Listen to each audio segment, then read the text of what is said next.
ये उस कोने से लेके और वो जो बाउंड्री है वहां तक पूरी 6 बीघे जमीन है। और हमारे पापा और चाचा के बीच में इसी 6 बीघे जमीन के ऊपर लड़ाई थी, ठीक है ना? पता है वो तो, लेकिन अब क्या सोचा है आपने? कुछ नहीं भाई, मैंने तो यही सोचा है, ये 6 बीघे जमीन में से 2 बीघे जमीन तो अपने हिस्से में करवा ली मैंने, ठीक है?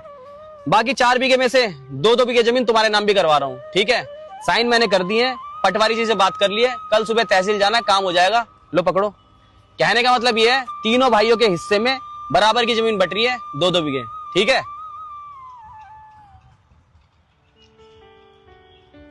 लेकिन भैया इस जमीन के तो 2 हिस्सेदार है ना, ताऊ जी और पापा जी। इस हिसाब से हम दोनों भाइयों के हिस्से में 3 बीघे जमीन आनी चाहिए। तो आप हमें 1 बीघा जमीन फालतू की दे रहे हो, जबकि आपके अकेले के हिस्से में 3 बीघे जमीन आनी चाहिए। अकेले? मेरे भाई, इस अकेले शब्द से तो डर लगता है। अरे बचपन में माँ छोड़ के चली गई, तब मैं अकेला हो गया। फिर पापा और चाचा की लड़ाई में तुम दोनों भाइयों से अलग हो गया, फिर मैं अकेला हो गया। और अब पापा मुझे अकेला छोड़ के चले गए, फिर मैं अकेला हो गया। मैं बाकी की जिंदगी अकेला नहीं रहना चाहता मेरे भाई। तो ये जो लड़ाई की जड़ है ना, इस जड़ को ही खत्म कर देना चाहता हूँ। 1 बीघा जमीन फालतू ले लो, लेकिन मेरे भाई मैं बस इतना चाहता हूँ, तीनों भाई आपस में मिल के रहें, बस।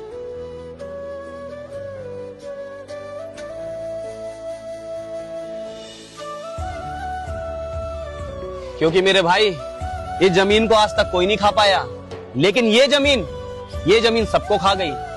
और वैसे भी जब खून के रिश्तों में दरार पड़ती है ना, तो मुलाकात सिर्फ मौत और जनाजे पे होती है। ये तो हमने पापा और चाचा की लड़ाई में देख ही लिया है ना।